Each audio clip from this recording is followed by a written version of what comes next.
Hello, everyone. Welcome to Durrett's Take. It's that time of the week. Go over my NFL predictions for Week 6. So let's get started with the Thursday night football game night between the Eagles, who are 7.5 point favorites, and the Giants. This is an interesting game. The Eagles are coming off their first loss of the season, and the Giants are coming off coming off of a loss to one of the worst teams in the league, in my opinion. Um, I expect both teams to play better than they did last week. I think this was more of a wake-up call, though, for Philly, since they had the 17-3 lead and they just blew it against Denver last week. So I think they'll take care of business in this game and get the win, either winning 27-16. Next, we got another London game between the Broncos, who are 6.5 point favorites, and the Jets. This would be one of the most shocking upsets of the season. So if the Jets win this game, but I don't think it will happen though. Denver should just take care of business here. I have them winning 31-13. Next, you get the Browns versus the Steelers. Quarterback Dylan Gabriel, in his rookie debut, didn't look too bad against Minnesota. It's a game that they should have won, arguably. However, if I'm not sure if things are going to get any better for them in this week because the Browns have to come back from overseas, and then the Steelers are coming off a bye week. So with that combination, I'm going to ride with the Steelers at least for one more week since I'm not still sold on them. I have Pittsburgh winning 24-17. Next, you get the Chargers, who are 3.5 point favorites versus the Dolphins. Since the Chargers have so many offensive line injuries, and now they have, star rookie running back Amari Hampton out, like it would make sense for the Chargers to struggle on offense. However, Miami is one of the worst defenses in the league, so if there is a time for them to look decent on offense again, like they did to begin this season, then this would be the time. Um, and I don't think Miami will personally do a lot against a good Chargers defense. Um, I wouldn't be shocked if this game is like ugly and low scoring. I think I'll take the Chargers to get the win and get back on the right track after losing the last two in a row. I have the Chargers winning 23-16. Um, Next, you get the Patriots versus the Saints. The Patriots are 3.5 point favorites.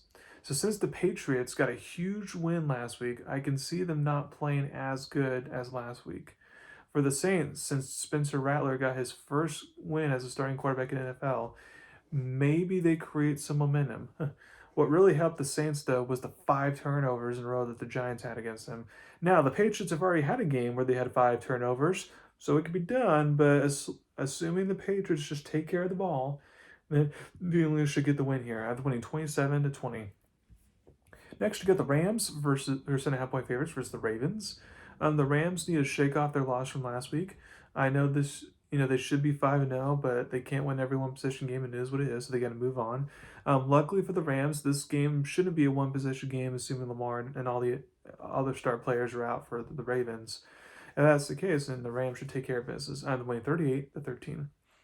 Next, you get the Cardinals versus the Colts, or 7.5 point favorites.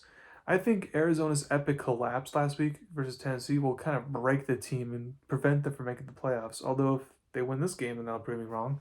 Um, I just don't think Arizona upsets a red hot Colts team, in my opinion. So I'll take Indianapolis to get the win here, whether Kyler Murray's plays or not. So he's questionable to play, but I have the Colts winning 31-15. Next, you get the Seahawks, who are 1.5 point favorites versus the Jaguars. It originally opened up as Jaguars favorites, now it's flipped, and I agree with the recent flip. This should be a good game. Seattle has some defensive injuries, so Jacksonville can certainly take advantage on offense, like Tampa was able to do last week. But the Jaguars' defense is not the best. Now, they're very opportunistic, so as long as Seattle doesn't turn the ball over, then they should score a lot as they did last week against Tampa's defense, and therefore I take Seattle to get the win on the East Coast. I have them winning 31-27. Next, you get the Cowboys, who are 3.5 point favorites versus the Panthers. But the Cowboys' offense, continues to look great, and with Carolina, not only do I not know what I'm getting from them getting game, but I don't know what I'm getting from the corner to corner. They're that inconsistent, this season. But I'll take the Cowboys to get another win despite their injuries that they have. I have them winning 31-24. Next, you get the Titans versus the Raiders, or 3.5 point favorites. Both teams are playing so bad, I'm not sure what to make of this game. Since Vegas has more overall talent in this game, I think they figure out a way to break out of that 4 game losing streak and finally get a win. I have the winning. I have the winning 20-16. Next, you got the Bengals versus the Packers. Um, Packers 14.5-point favorites. The Bengals showed how desperate they truly are with trading for Joe Flacco, who got benched by the Browns, since Jake Browning has just been playing that badly for them. The problem is that the offensive line for the Bengals is bad either way, and Flacco is more of a statue in the pocket than Browning is. So I'm not clear how that's going to work. I don't think this move will save their season long term. This is a tough matchup on paper since Flacco is not only getting a few days to get caught up to speed on the offense, but then Green Bay is coming off a bye week and that disappointing time to Dallas before their bye. So I think that they'll use the bye week to their advantage, and Green Bay gets the big win here, out of the winning 31-13. Next, you get the 49ers versus the Buccaneers, or 2.5-point favorites. This game could be interesting, but also could be the very opposite. Let me explain. The key players that were out for the 49ers last week most likely will remain out. But the big question is, will backup quarterback Mac Jones be playing this game since he got banged up? He was already banged up in the Rams game, but got banged up even more in the Rams game. Because right now the third stringer, is former UFL champion Adrian Martinez. So if he has to get the start, then that's no bueno for the 49ers. I would give them no chance of winning, even though I gave them a slim chance of winning, last week. But if Mac Jones plays, then obviously they can be, competitive. But either way, I like Tampa to get the win here, at the winning 23-17. Now for Sunday football, you get the Lions versus the Chiefs, are 1.5-point favorites. The Lions are coming in with all the momentum, and the Chiefs are not, after what happened, last week in Jacksonville, where they should have won a game, but they didn't.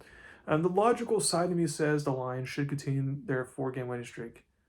However, my gut is just telling me that the Chiefs will shake off that loss from Monday Football and they get back to getting a big win here to keep themselves at arm's length with the Broncos and Chargers within their division. So I have Chiefs winning 24-23. Now we got 2 Monday Night Football games this week. You get the Bills, who are 4.5-point favorites, versus the Falcons. I expect the Bills to play better after playing bad football last Night Football with the multiple turnovers. Atlanta is coming off a bye week, which should help them.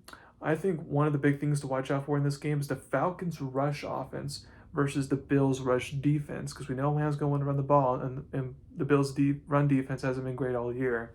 Now, since Buffalo, who's been able to run the ball all year, struggled to run the ball against New England, I feel they'll go back to running the ball efficiently against the Falcons. So I expect both teams, to be taking up a lot of clock, how to be not too high scoring of a game whatsoever. I feel like Atlanta will either win, or if not, they'll at least cover the 4.5-point spread. But I have Atlanta winning outright 23-20. And then last but not least, you get the Bears versus the Commanders, for 4.5-point favorites. This game was one of the craziest endings to a game last season. Chicago obviously has new coaches and some new players this time around, and they're coming off a bye week. So at least to start the game, I feel like they'll be sharp. Washington, by the end of the game last week, was looking sharp, so I have no idea what to expect in this game. I think it'll be another close game that comes down to the wire. Maybe we see Hail Mary again, maybe we don't, but I like Washington to make clutch plays again. I have the winning 27-23. So thank you very much. Listen to my podcast today. Please subscribe to my channel, Trying About Me. Continue to watch these NFL games, if you're not tuning in to all of them, because the NFL has had the most, comebacks, in the final minute, team taking a lead over another team with the final minute of the game. There's been 17 of those already this season, which is the most through 5 weeks of the first NFL season since back with the merger in 1970. And there's been a lot of crazy games, crazy block kicks, all this stuff. So continue to watch the games. Thank you very much. You have a wonderful day.